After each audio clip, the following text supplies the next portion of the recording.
السلام علیکم، welcome to my channel. کالو نامی آدمی کے جانور بھی اس مکان کے باہر تک ہی بندے رہتے تھے، اندر وہ بھی کم ہی آتا تھا۔ یہ رقبہ بھی چودھری ہی کا تھا، لیکن اس نے ابھی تک یہ بات کسی کو بتائی ہی نہیں تھی۔ اس مکان کو وہ اسی طرح کے کاموں کے لیے استعمال کیا کرتا تھا۔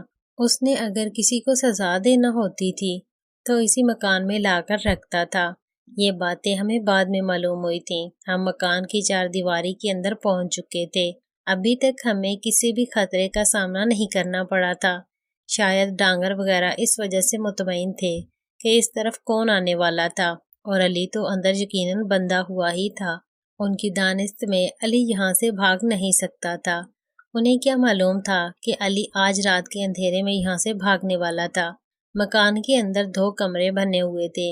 ایک طرف ایک لیٹرین تھی اور کمروں کے آگے ایک برآمدہ بھی بنا ہوا تھا۔ یہ تمام عمارت ہی ٹوٹ پھوٹ کا شکار تھی۔ ہم نے ارد گرد دیکھتے ہوئے ایک کمرے کا رخ کیا۔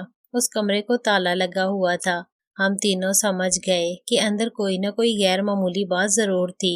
یقیناً علی اسی کمرے میں موجود تھا۔ ہم نے ایک طرف سے ایک دو بڑے بڑے پتھر اٹھائے اور میں تالے پر زور آزمائی کرنے لگا۔ اچانک اندر سے ایک آواز آئی، جیسے کوئی درد مندانہ انداز میں کچھ بول رہا ہو۔ شاید اندر کوئی شدید درد کی کیفیت میں کرا رہا تھا۔ ہم نے کان لگا کر سنا تو ہماری رگوں میں خون سنسنا اٹھا۔ یہ علی کی آواز تھی۔ علی اندر ہی موجود تھا۔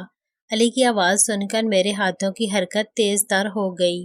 میرا بس نہیں چل رہا تھا کہ کمرے کا دروازہ توڑ کر اندر گھس جاؤں۔ اس وقت اندر سے جو حالت میری تھی، میرے ساتھی بھی یقیناً اسی کیفیت کا شکار تھے۔ آخر کچھ ہی دیر میں تالا ٹوٹ کر میرے ہاتھ میں آ گیا۔ ہم بے تابی سے اندر داخل ہوئے۔ اندر کے منظر پر نظر پڑی تو ہم جیسے ساکت رہ گئے۔ اندر ایک ہولناک منظر ہمارا منتظر۔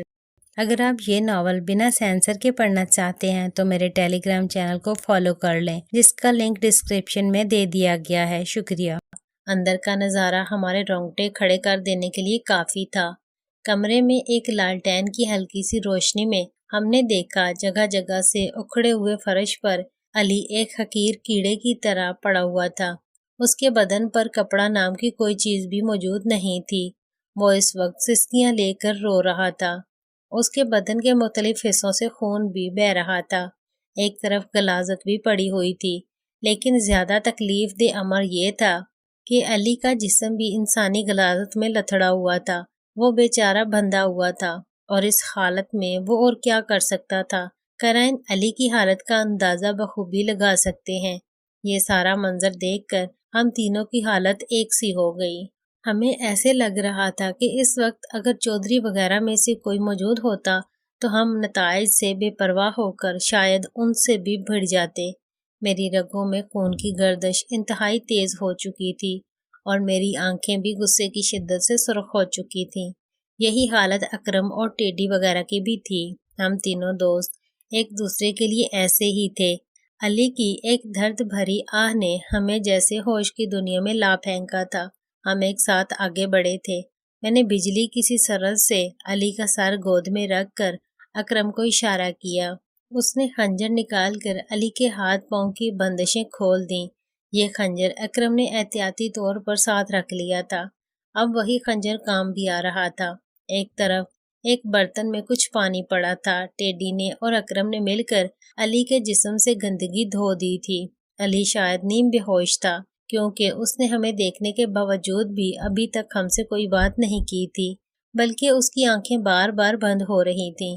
ایک دو بار میں نے اسے آواز دی، لیکن اکرم نے مجھے اشارہ کیا۔ میں سمجھ گیا کہ ابھی علی کو یہاں لٹا کر آواز دینے کی بجائے یہاں سے نکلنا زیادہ ضروری تھا۔ ہم اس وقت شدید ترین خطرے والی جگہ پر بیٹھے تھے۔ اگر ڈانگر یا چودھری کا کوئی اور کرندہ اس طرف آ نکلتا تو ہم تینوں کا پھنس جانا یقینی تھا۔ ہمارے پاس نہ تو کوئی اسلحہ تھا اور نہ ہی ہم اس طرح کے کسی بھی معرکے کے لیے ذہنی طور پر تیار ہو کر آئے تھے۔ ویسے بھی ہم کوئی مشاق قسم کے لڑاکا کمانڈو انسان ہرگز نہیں تھے۔ ہمارا مقصد صرف اور صرف جاسوسی کر کے علی تک پہنچنا تھا اور اسے آزاد کروانا تھا، جس میں ہم تقریباً کامیاب ہو چکے تھے۔ اب صرف وہاں سے نکلنے کا کام باقی رہ گیا تھا۔